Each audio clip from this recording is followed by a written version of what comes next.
Good morning. I'm John Lentz, the editorial director at City and State. I'll be moderating today's discussion, which centers on New York's long-term care ombudsman program and in-home services for older New Yorkers. This program is sponsored by AARP New York. As you know, COVID-19 put nursing homes in New York under sharp scrutiny, although longtime observers argue that there were serious problems long before the pandemic, and without changes, these problems will persist long after it. Today, we'll be talking about the state's long-term care ombudsman program, or LTCOP, which oversees conditions at the state's 1,400 nursing homes, assisted living facilities, and other licensed adult care homes. We'll delve into its track record, its funding levels, and proposals to fix or improve it. We'll also talk about alternatives to nursing homes and various efforts on how to allow older New Yorkers to stay in their homes longer, as well as the cost implications. But before I introduce the panel and get the discussion going, let's hear from David McNally, who's the Director of Government Affairs and Advocacy for AARP New York, who will offer brief opening remarks. David, over to you. Thank you, John, and thanks to City and State for hosting this webinar, and thanks to all of our participants and our viewers.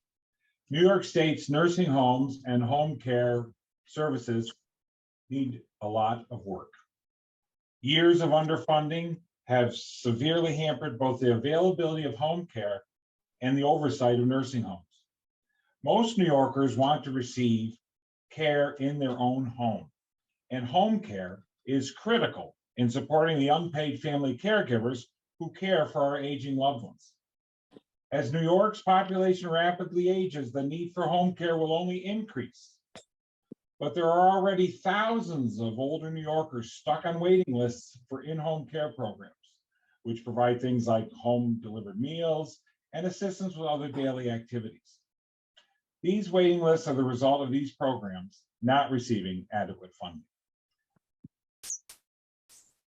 It's an embarrassing situation and frustrating. Every year we come to the legislature urging them to add a few $1 million in what this year is a $227 billion budget to take care of some of our most vulnerable citizens. But here we are again. We know that we need at least $10 million added to what the governor proposed for home care programs in the next state budget in order for people who are on these waiting lists to get the services they need so they can stay in the home they love. And I say we need to invest this money because providing long-term care at home is much less expensive than doing so in nursing homes.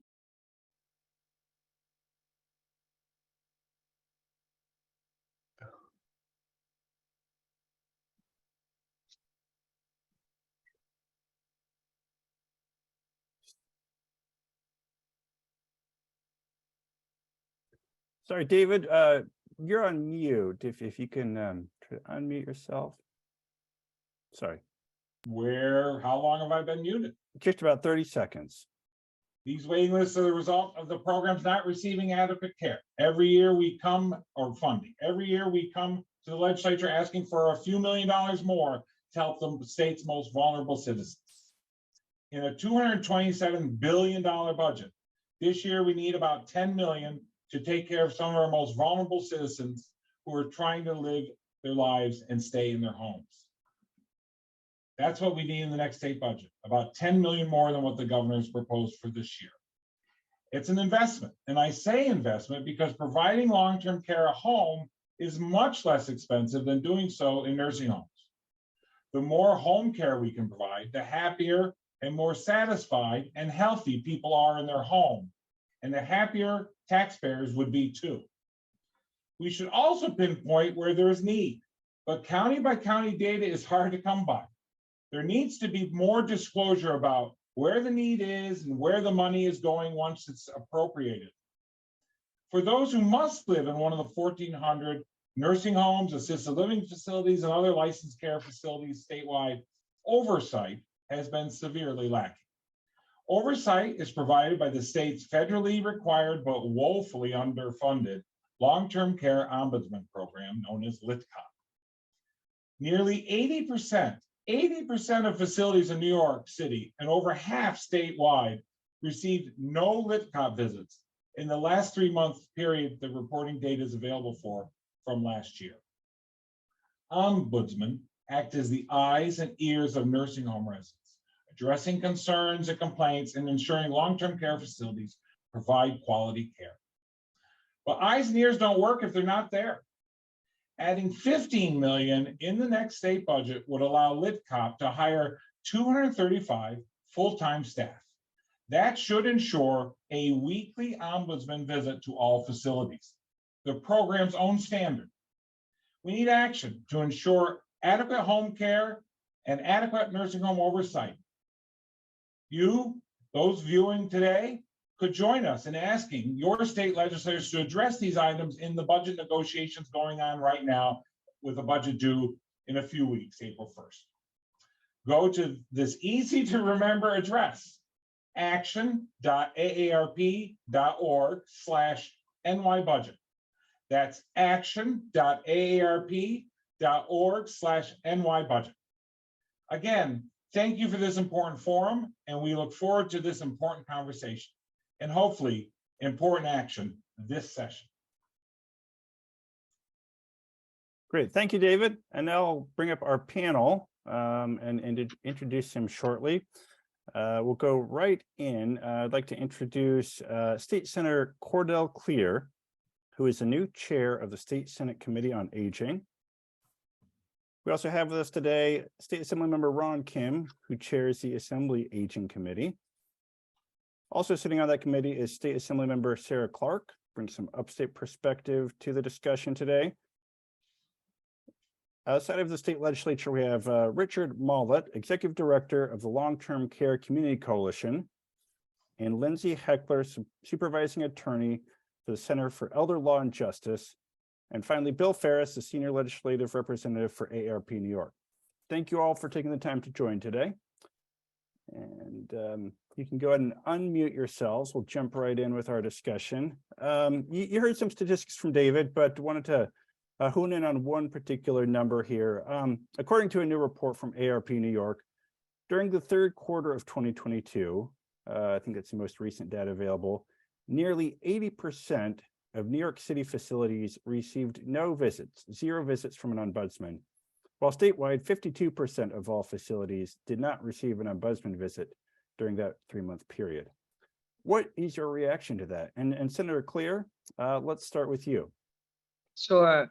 It is unacceptable. My reaction to that, I think of the saying that talks about how a society is judged, which is how we take care of our children and how we take care of our elders. And right now, we're not taking care of our elders. I know I have been contacted by constituents on many occasions regarding loved ones who were in care facilities, and I've gone personally to make sure that folks are getting the services they need, that they are being advocated for, that they're getting the treatment that they have needed. So I think in addition to the ombudsman being a valuable resource in terms of just checking on some of our people in these facilities, I just see the great need for that type of advocacy that their families and they need while they're in there as well.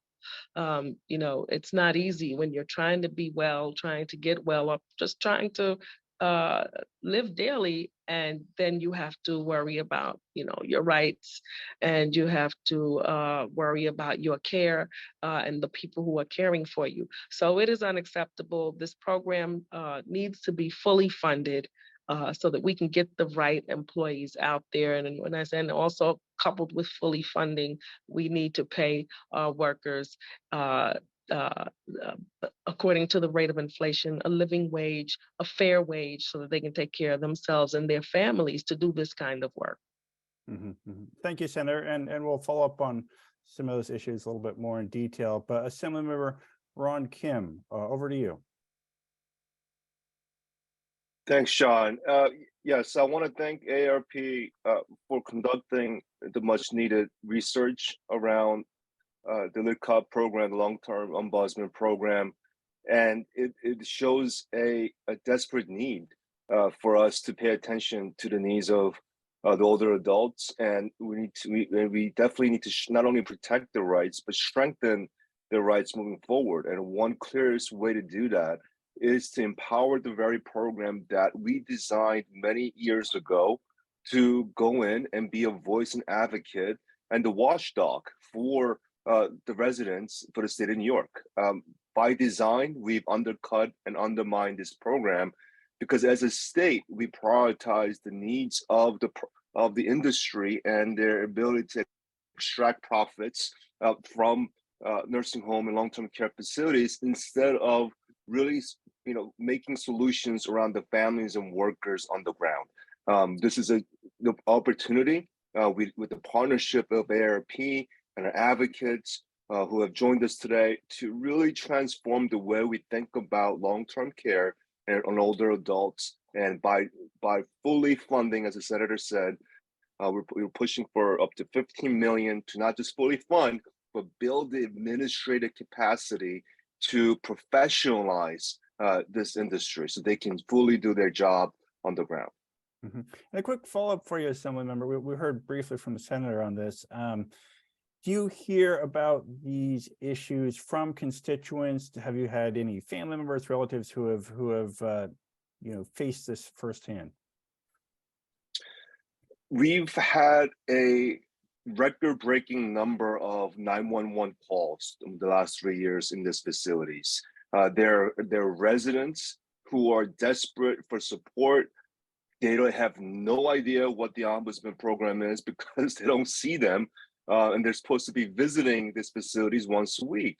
We're lucky to get them once a year to visit these facilities. So, in terms of even the very education of whether they know about this advocacy program, it's not even there. And the people that I deal with, I lost my, family members, a very close family member in nursing home in the very beginning of COVID. And one of the reasons why, we've elevated this issue and took on the former administration was because of the failures in these nursing homes. And it feels like years ago, but we were with AARP asking for the Department of Health to do their job at the beginning of COVID. Please go in and be a voice for our constituents. And you know what happened with the former administration. Instead of embracing the need, they suppressed life and death toll numbers and didn't even include the ombudsman at the table when making very critical decisions around long-term care. And that is not acceptable. And we need to change the culture of how we treat older adults and overcome an ageist culture that we've conditioned ourselves to believe that that's the only way to move forward. Thank you, Assemblymember. Now over to Assemblymember Sarah Clark. Sure, thank you. And thanks for the opportunity to give my upstate spin on everything. I do think the numbers were slightly better in the AARP report for upstate visits to long-term care facilities in terms of the Ombudsman program, but still dismal, right? And what we heard during the budget hearing when we were sort of getting the chance to talk about what was in the governor's proposed budget and the lack of extra funding for this program is that with what we put in last year, I think it was a $2.5 million add-on last year, they're going to hire 35 staff, and their goal is to visit 60% of facilities one time a year. We know that the law is every facility every month or every week or every few weeks or whatever the statistic or what the Older Americans Act in the Long-Term Care Ombudsman Program is asking for is much more robust than what we're even getting with what we put in last year. Most of the problems with the Ombudsman Program, like my colleague in the Assembly mentioned, is that people don't know about it, right? So few are in these facilities. What we saw during COVID is they were all old. If you have a volunteer force, they're usually older, and during COVID, basically no one went. And there was not a single soul, family, ombudsman, advocate, independent eye in any of these facilities to tell us what was happening. My grandma was in assisted apartment living, and we hear a lot of this failure to thrive, and that was just literally lack of somebody in there every day to just make sure people were getting the care. The isolation was really, really hard, and we were just doing nothing about it. We can learn from this. We also know as a state that we're 39th in terms of the dollars we put into the ombudsman program compared to other states across this country. That was what AARP released last year. That if we professionalize this, if we put in paid staff who still work with our volunteers are great and they can be great tools and a great way to make this program so robust, but it has to be driven by professionalized staff. And we know we can make a difference. And the only other thing I want to add is we have a nursing home, 2 nursing homes in Orleans County that have just been brought up for investigation by the Attorney General's office.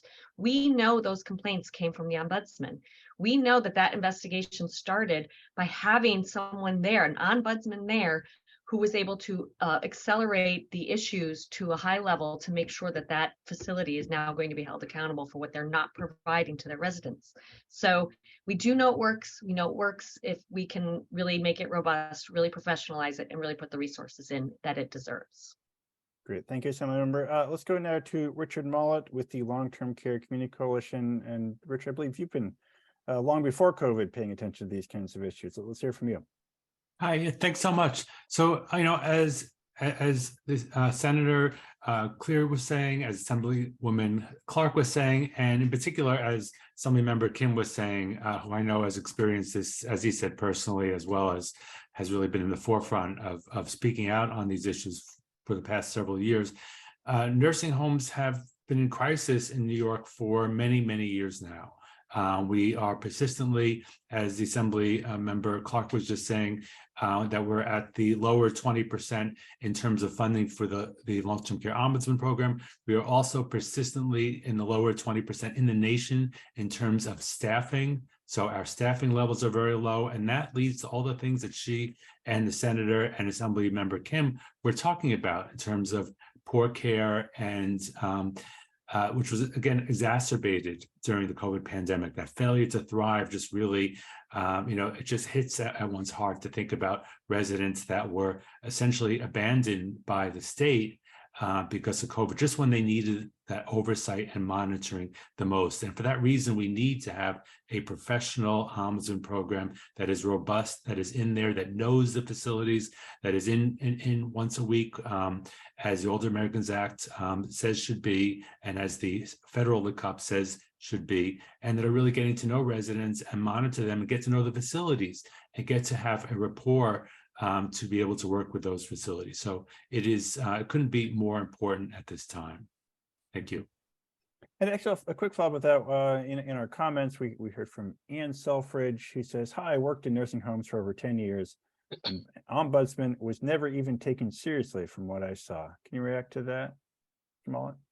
Sure. Well, it's a challenge, and part of that challenge is the very reason why we're here today is because the program has been severely underfunded for decades in New York. So there's not that active presence, and there's not the ability to be a strong advocate in many cases without, again, having that funding and having a professional role. We've relied too much in this state on volunteers, many of them who are older, many of them, who don't stay for a long time. It's a huge responsibility to be an ombudsman. It requires 35 hours of training and certification and ongoing in-service training throughout the year. So that's a lot for a volunteer to ask of a volunteer, So if we had more professional ombudsmen, even if they were working closely with volunteers, so volunteers could go in and maybe handle a dining issue or handle an issue in terms of an activity and helping residents with that, but then alerting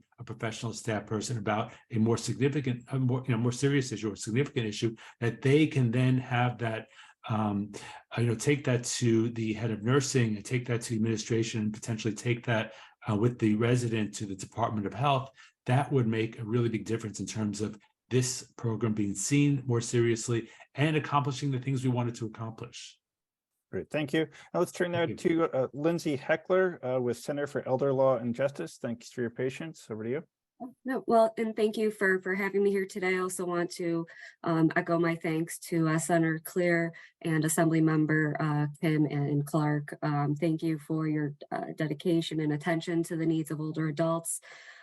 So the importance of having a regular ombudsman presence at the nursing homes has pretty well been stated by Richard and the members of the legislature. One of the things I really want to emphasize on the importance of an annual or regular weekly presence is ombudsmen are able to build a rapport, a relationship, trust with residents and also their families.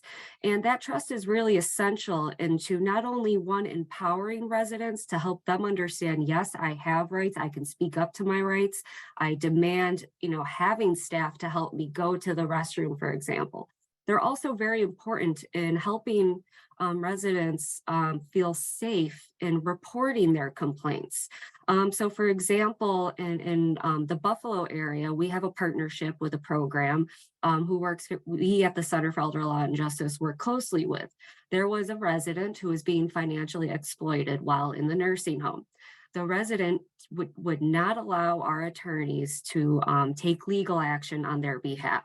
So working with the ombudsman, who had a great rapport with this individual, the individual felt safe and comfortable to work with our office to stop the financial draining of their accounts, but also to take further legal action. So having that ombudsman presence is essential, not only in addressing abuse, neglect, and exploitation of older adults, but it's also essential in connecting residents to resources in the community outside of the nursing home to really address their social and legal needs.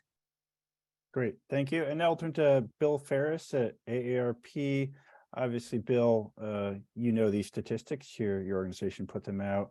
So if there's anything you want to follow up on what of the other panelists have said, and then also I just want to throw out there, Bobby Sackman writes in the chat, just to be clear, was the $10 million David was referring to for NY SOFA for the 13,000 people on waiting lists for services? If so, what kind of services are they waiting for?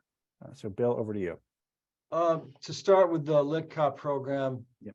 Just to add to the discussion, obviously AARP does not disagree with anything that was said, but the issue is, in AARP's opinion, the governor really has strangled this program with not providing funding. And there's a lot of good people out there of the professional staff they have, of the volunteer staff. They're really trying to do a good job, but their hands are tied. Their hands are tied because they don't have the money. And I think, as the assemblyman said, we're trying to beef up this program. It's been a long time since it's had sufficient funding. We need professional staff. There will always be a need for volunteers in this program, but the professional staff has to be beefed up to go into the field to really make that connection. And that's not happening. And in AARP's opinion, the reason why we don't have the funding is the whole funding process, as we all know, in Albany, starts with the governor. And the governor did not provide any additional funding to this program, even though the governor's office had the data that AARP used for this report to show the complete lack of coverage in the state of New York is actually the Hochul administration's data on the State Office for Aging website. So if we found it and use it, to advocate, certainly the governor's office and the Division of Budget had that information. And unfortunately, they chose not to do anything with that information and provide the proper funding. As Senator Clear said, I've heard her say it in public before, this is unacceptable and we need something to do about it. And Senator, we could not agree with you more on that front. So I just, the Ombudsman is a great program. It needs help. And I think that's what we're all here today to talk about. Well, I will jump in there. I think in some of the information you've put out recently, you do know maybe there are some positive signs. I think AARP said, quote, the governor took a positive step for nursing home residents by signing a bill late last year requiring LTCOP to increase reporting of patterns and types of complaints, detail the number of visits to each facility, and make policy recommendations. Then you say, however, this important new information will only lead to improved nursing home conditions with more professional staff. I guess, again, would you say there is some signs that the administration is paying attention, taking some steps in the right direction?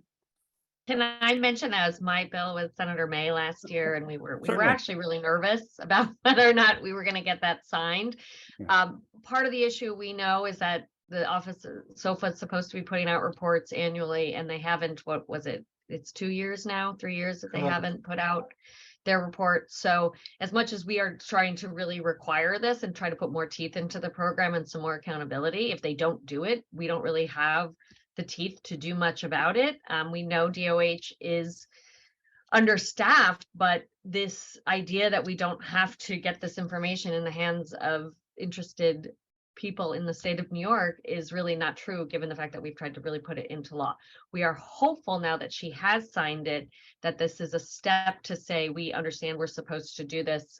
We agree, and maybe a doubling down of their efforts to try to get these reporting requirements done. What we really asked for was this comprehensive report by region that included the number of visits, but also included the types of complaints by what a general sort of type of what they are, and by region, so that we could start to really understand issues, and that places like the Attorney General can then look at that report and open investigations, or look at places where they may need to start putting some of their focus. Anyone else want to jump in on that? John, I would say. Yeah, I mean, sorry. Go ahead, Go Assemblyman. ahead. Yeah, Assembly Member, then Bill, over to you. No, yeah, just quickly. I mean, we have a hearing March 2nd next week on this very topic, and the legislation that Ms. Clark's bill that the governor signed. We're gonna go dive into the effectiveness of how that bill has been, and we're going to be reviewing other measures at the hearing, and other and taking other ideas on how to improve this program. But I do want to also recognize Claudette Royal, I'm not, is that how you pronounce the last name? The state ombudsperson for this program. She's done a good job. We've been asking her to make lemonade out of oranges for years. And for whatever lack of resources and lack of support she's received, she's still managed to put it all together. So we're not trying to demonize and vilify the work that she's put in. We want to support her. I think her heart, her intention, she wants to really be a true advocate for this population, and we want to give her the tools to achieve those outcomes. And Bill, back to you. Just first to clear up a question, John, I think you asked about funding. It's $10 million to the State Office for Aging, which then goes out to the counties to clean up a 10,000 person waiting list. And I think we're going to get to that, in this call. But the other issue is that's when they signed Assemblywoman Clark's bill, it definitely was a good sign. It's a good bill, but then the budget comes out this year and there's no additional funding. So on one hand, the Hochul administration does something very positive, and they did keep the legislative ad from last year. But then on the other hand, it's not positive because they know from their own data that the program is lacking, and then they don't do anything about it. So as I said, one thing is good, but then we take a step back without the funding. Let's dig into the funding a little bit. Again, I believe ARP is called for 15 million increase for LTCOP. Let's go to the state lawmakers. Senator Clear, let's start with you. I guess what kind of funding increase would you like to see here, if any? Do you anticipate the one House bills from the Senate and Assembly? Well, I guess Senate in your case, proposing funding along those lines. And what are you hearing, if anything, from the Hochul administration? Is there any sense from them why they're not putting this money forward? Yeah, unfortunately, I have not heard anything from the Hochul administration, but I think it is, look, no one can argue that this is a necessary step. It's a necessary service. This is no longer something we can do if we feel like doing it. We could put volunteers in if we have them. And certainly they knew full well that in signing the Assemblywoman's bill last year, and Senator Mayer, that this is something that needed to be funded if they were serious about having it work. So I just feel I'm certainly not criticizing people who are working on behalf of our seniors, but yes, the governor's office has to know that this has to be funded. This has no strength if it is not funded. And I am in full support, and colleagues of mine are in full support of this being totally funded. Listen, all of us, if we're lucky, one day we will be seniors. Some of us may be in nursing homes. We have to know that this is a safe place to be. It's as safe as possible for the people in those spaces. My district, and I'm sure, and statistics also show across the state, our fastest growing population are seniors. Many who need this care, and their loved ones have to be able to trust that their loved ones are going to be protected, and their rights are going to be held up, and also they're not going to be exploited or neglected in these spaces.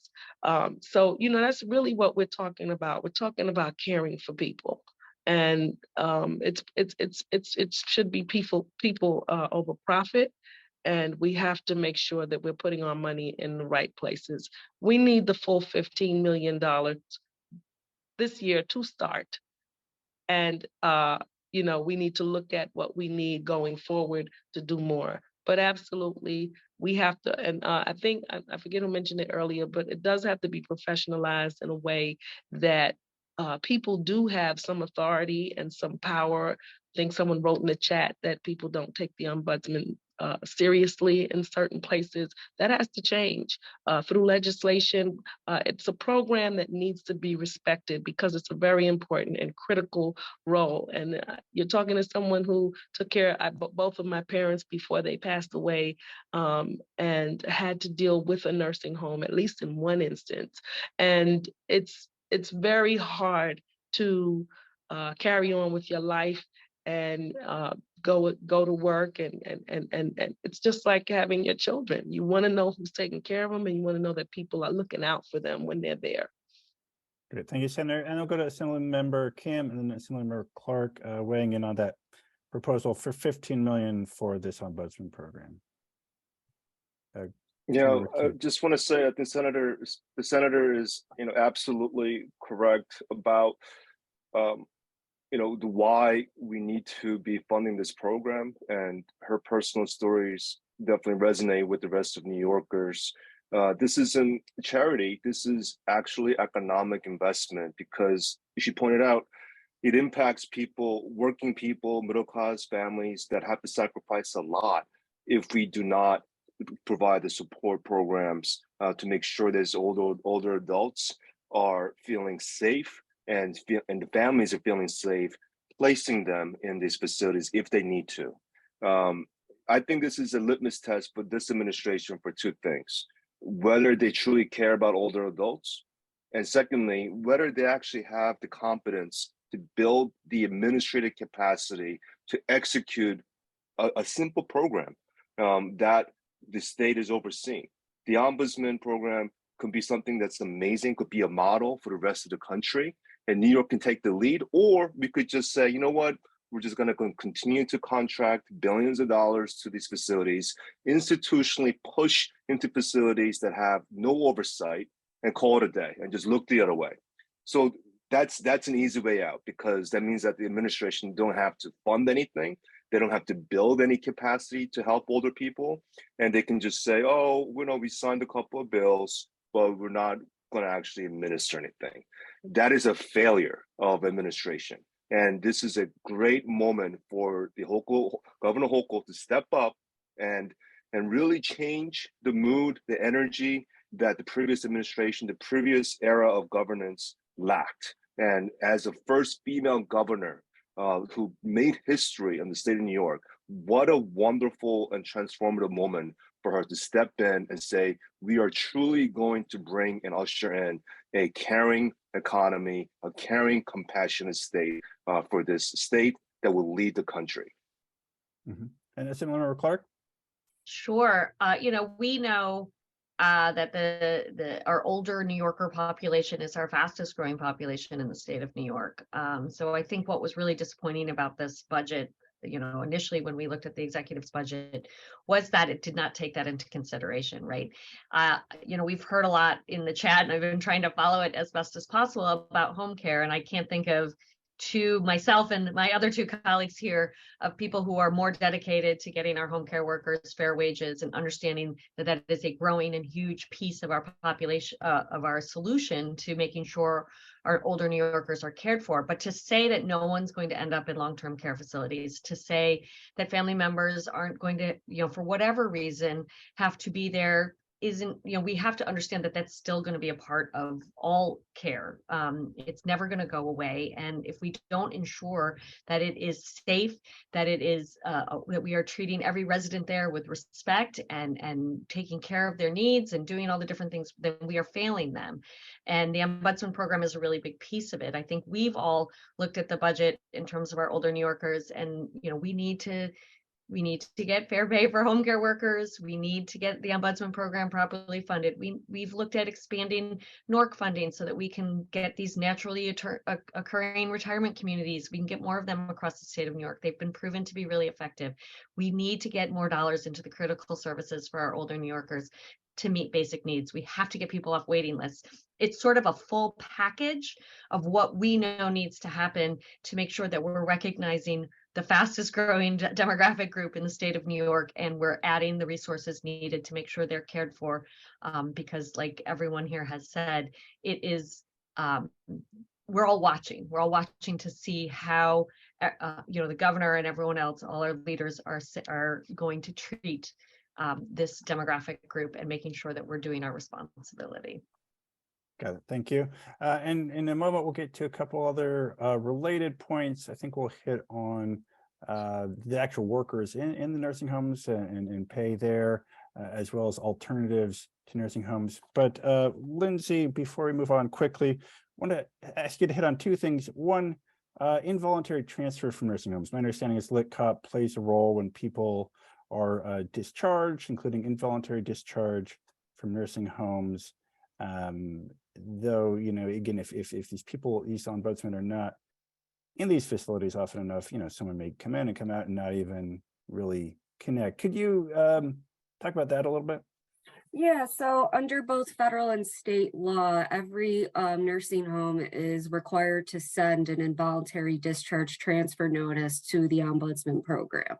So what the Ombudsman program can and could do more of is they review every notice. So I can only speak for the program in the Buffalo area to identify potential involuntary discharges or transfers. So the biggest red flag that the Ombudsman program see across the state is when a nursing home is moving to transfer a person to another nursing home.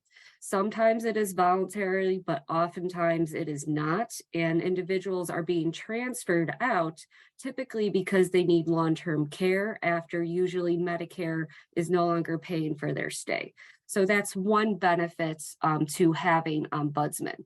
Where the program with more staff presence to be in the nursing homes weekly, they can work to identify or stop that potential issue by meeting with every single new resident who's admitted into the nursing home, whether for short-term rehab or long-term care. It provide them information on the Ombudsman program, but also their rights. So a big one, for example, is you have the right to discharge planning. So if your goal is to return back to the community, the nursing home is supposed to incorporate that into your plan of care and make sure you receive the services and supports to get that. If a nursing home also is working to send someone to the community too soon, so for example, they don't have home care services set up, an ombudsman can work with the resident to let them know their rights, which is one, outside of discharge planning, but two, they have the right to appeal that discharge as unsafe to the Department of Health to allow for more time, ideally, to get home care services set up. So the ombudsman can prevent lateral transfers to different parts of the state, which is what we're seeing. And they could also work to ensure nursing homes are doing what they should be doing to effectuate a safe discharge back to the community. Got it. Thank you. And I want to bring Richard back in here and bring in a audience remark from Kathleen Collins. The ombudsman should have the ability to find the facility. The program needs enforcement teeth. Any thoughts on that, Richard? Yeah, well, a lot of thoughts. I think that really gets at an issue that, we're not talking about today, but is that we need to have stronger enforcement from the Department of Health.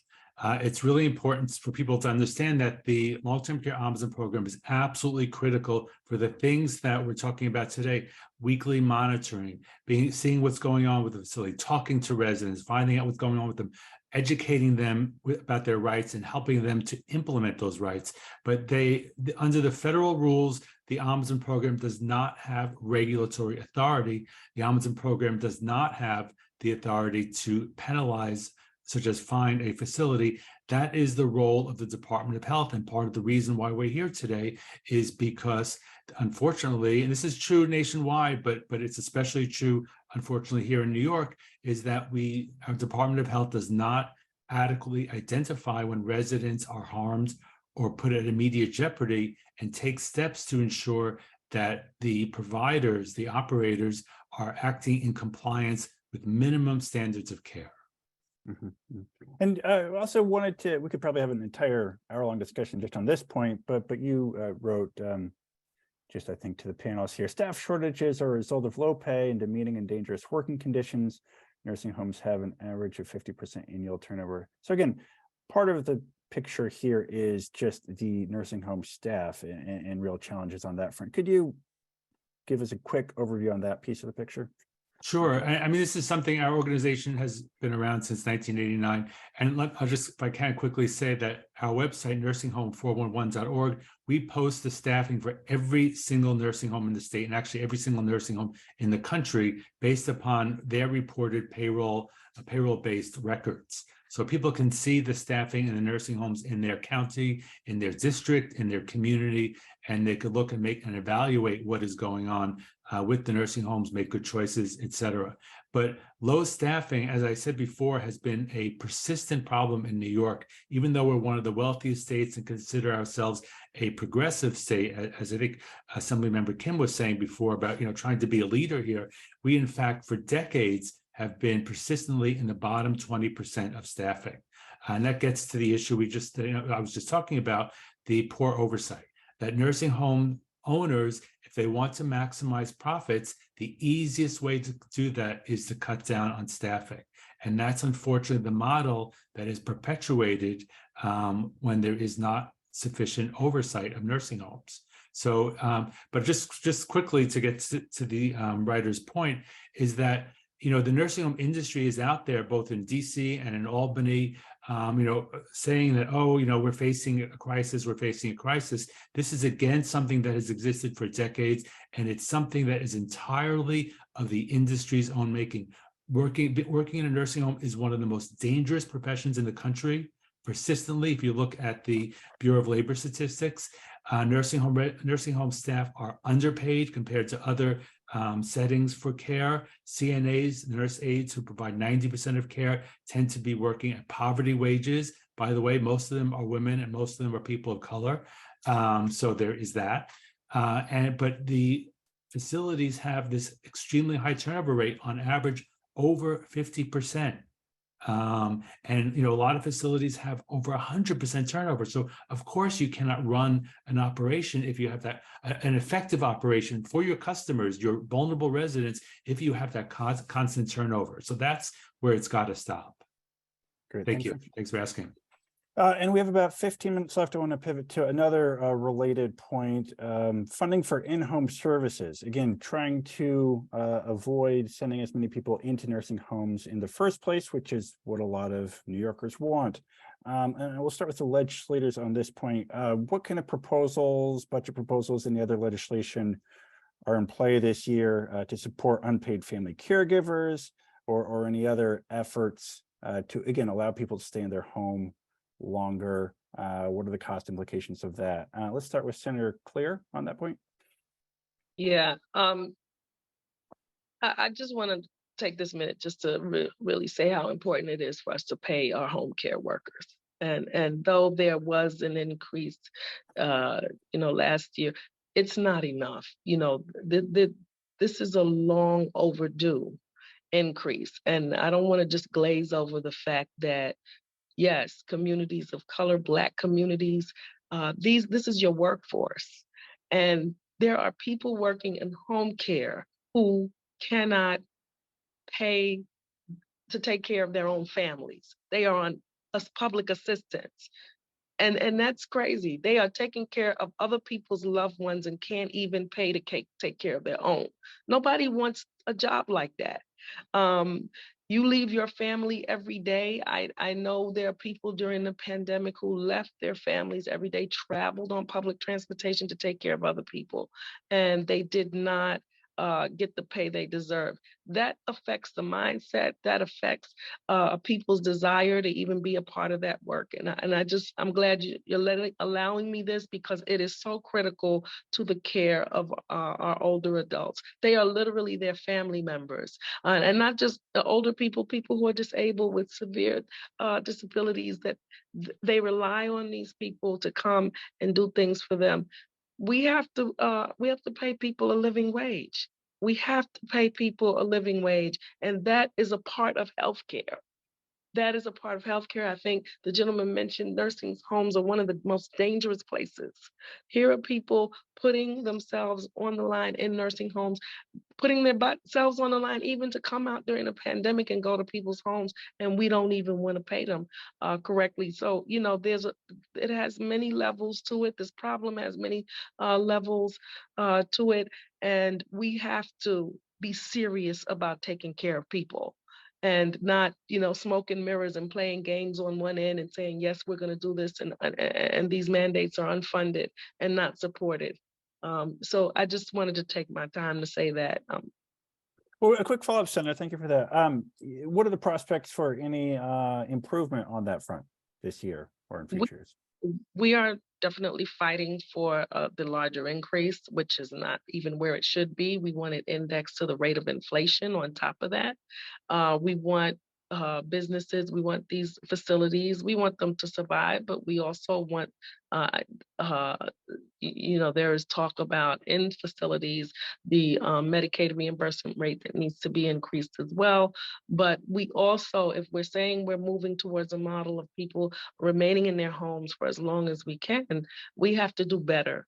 We have to do better on the percent increase for home care workers. We're not even attracting anybody into the profession like this, and it's a profession of poverty, and that doesn't make sense. So.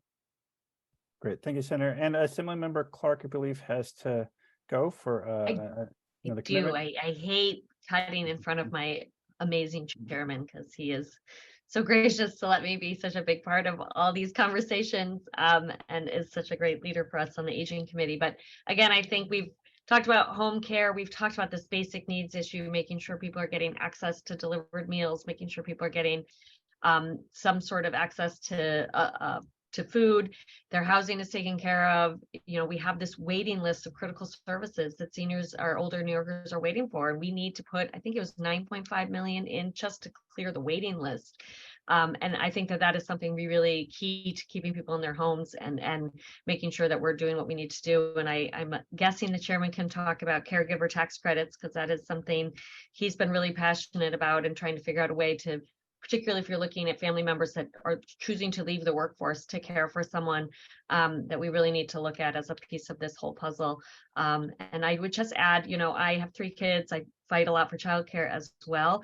In our childcare field, our providers are under constant scrutiny. OCFS they send out updates of changes every few weeks. They're constantly amending how people need to care, what plans they need to have in place. They're in these facilities all the time. And it's great. We need our children to be safe. The fact that we don't do the same for our older New Yorkers is just baffling to me. They deserve the same care, the same safety, the same respect, the same kind of attention and resources. So I just think it's really time to make sure that we're doing that at a statewide level. So I'm so appreciative of you doing this forum for us and really getting us all together to talk about our fight that's here in the budget. So thank you all. Yep. Thank you, Assemblymember. Let's go over to Assemblymember Kim to follow up on that. Sure. There are about 13,000 people on the waiting list to receive non-Medicaid services, home and community care services. Of that population, if we do not take care of them, about 10% would impoverish themselves to qualify for Medicaid and go into institutionalized facilities.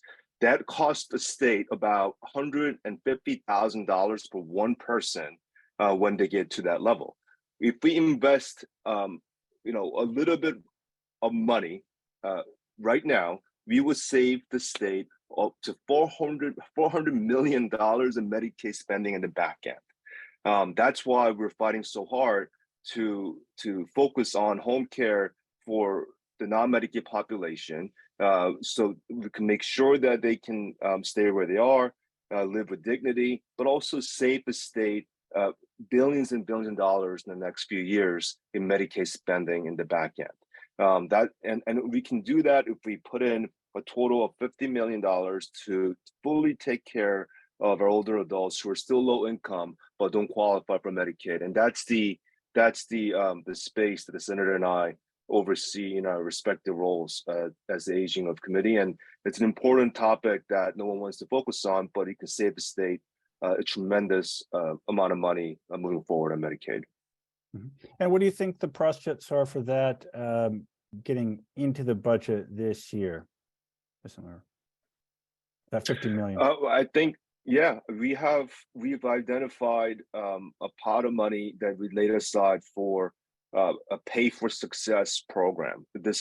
We put in last year's budget. We put in about $70 million. We haven't allocated that money yet for governmental programs that would save us money in the back end, or providing more successful, more effective program. I think SOFA, the agency that will oversee, to clear up the waiting list that certainly qualifies for this pot of money. And I feel confident that we can allocate some of the money that we put together last year to pay for SOFA's needs. If not, I think we have creative ideas between all the smart individuals that we work with to figure out the public financing to fully fund SOFA's needs. Great, thank you. Bill Ferris, we haven't heard from you. Any of these points you want to follow up on? Yes, thanks, John. In this discussion, it's clear when you look at the governor's budget, there's a disconnect between keeping someone in the community, in their home, where people want to stay, and then if they do go to a facility, they don't have the voice that they need to, through the long-term care ombudsman's program. So we have a waiting list, as the Assemblyman said, anywhere from 10,000 people who are waiting for services that the budget did not account for that. They did not put money for that. So eventually they will go to a nursing home. But then when they get to a nursing home, they don't have the ears and eyes of the voice of the LTCOP program. So the governor's budget doesn't do anything on the front end to keep someone at home. But when they do go to the facility, they're not giving them a voice. So that's the issue that AARP has. There's a spectrum of long-term care within the state office for aging budget, and none of it's being funded. So from AARP's advocacy point, we need the $10 million to address the waiting list, and we need the $15 million to give residents, if they go to a nursing home, give them that voice through the LTCOP program. And I think Senator Clear said it perfectly from our own personal experience. When AARP views the long-term care ombudsman program, it's really a caregiving issue to us, clearly, because when someone goes into a nursing home, that family member can't be there all the time.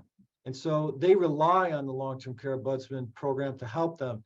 And as Lindsay said, what can be more problematic for a family if they get a phone call saying that their loved one's going to be discharged, and then if it's an involuntary discharge, it even makes it worse. And so, as Lindsay said, this program can help guide that family. And so these issues really are family caregiving issues and saving the state money to keep people from going to nursing homes. It's all the above, but unfortunately the money's not there to accomplish the goals of what people want and what the legislators here today want. Right. Okay, we have about 5 minutes left. What I'll do is give everyone about 1 minute if there's any final thoughts or any points that we didn't have time to hit on. We'll start with Lindsay. Any other quick points you want to make before we wrap up? Sure, just for everyone who's joined today to remember that you might not think you or your loved one could end up in a nursing home, but odds are you will. In New York, a lot of nursing homes publicize themselves as rehab facilities. So if you're in a hospital, going to a rehab facility for short-term rehab care, you are in a nursing home. This also impacts you. Great. Thank you, Lindsay. Richard? Thanks. One thing that I think is really important to mention is assisted living and adult care facilities in the state. And those really bridge the gap in many ways and encompass in some ways the nursing home world to the to care at home care, and care in the community. And we do not do nearly enough in this state to ensure that people have access to good quality assisted living. It is supposed to be a home and community-based setting under the federal rules, but there are no federal rules regarding staffing, regarding oversight, et cetera. And many of these places are dangerous and demeaning for both the staff and for the residents. And that has got to change, especially as the state is putting more money and expanding under the previous governor, the Medicaid assisted living program. They have to make sure that those facilities are fulfilling the promise of safety and dignity and a true home and community-based setting. So it's a huge issue that we need to really address in New York. Thank you. Thank you, Richard. Assemblymember Kim, any final thoughts? Thank you, John. I want to thank Richard, Lindsay, Bill ARP for sponsoring, and City and State, and of course my partner, Senator Claire, for her leadership. To continue this conversation, if you can go to our website, nyassembly.gov, and click on public hearings, we will have a hearing on the long-term care ombudsman program next Thursday, March 2nd. You can sign up to testify. We want to hear as many people, folks from on-the-ground workers and families as possible to continue to raise awareness of the needs of the LTCOP program. Great. Thank you, Assemblyman. And then finally, Senator Claire. Yes, I want to thank AARP for their research and their advocacy. City and State, thank you for providing this platform and this forum and for people to talk about this very important topic. I'm honored to be the new chair of the Aging Committee, representing the 30th District, which is Harlem, East Harlem, El Barrio, West Harlem, part of Washington Heights and the Upper West Side. And I'm sure, just like every district across the state, our seniors are very important to all of us. And I am committed to making sure that we improve care for them. And I just can't say enough that whether I know there's been, I can hardly see because I'm on my cell phone, so I can't see all the, but there are people who are talking about nursing home versus home care versus assisted living versus whatever the case is. It really comes down to let's be serious about this, pay our workers what they deserve, invest in the care of our seniors, whatever the choice is. You know, everybody's not able to stay in their home. Nursing home is not for everybody. Let us take care of people. We know the answers. We know what we're supposed to do. So let's get to it. So that's Great. Thank you, Senator. Bill, any last thoughts? We have about a minute. One, I'd like to thank City and State, John, thank you, and Senator Clear and Assemblyman Kim for the good conversation, Lindsay and Richard. Just at the end of the day, advocacy and moving the wheels and process in Albany has to be done on this issue. And we hope that we made our points today, and hopefully the final budget will have that $10 million. We'll have that $15 million. And we actually also in a final budget, as Senator Clear said, we need to pay the home care staff what they deserve. And I don't think, in ARP's opinion, we don't think we're there yet. There was some stuff done last year, but not enough. And as I said before, ARP believes there's no connection in this budget of keeping people in their home, which is fair home pay and services for the waiting list. And then on the back end, when they do actually get to a nursing home, they don't give them a voice. We need to connect all that together, and that's not happening right now. Great. Thanks, Bill. Thank you to all of our panelists. Thank you to everyone who tuned in today. Great conversation. This concludes our program. Thank you.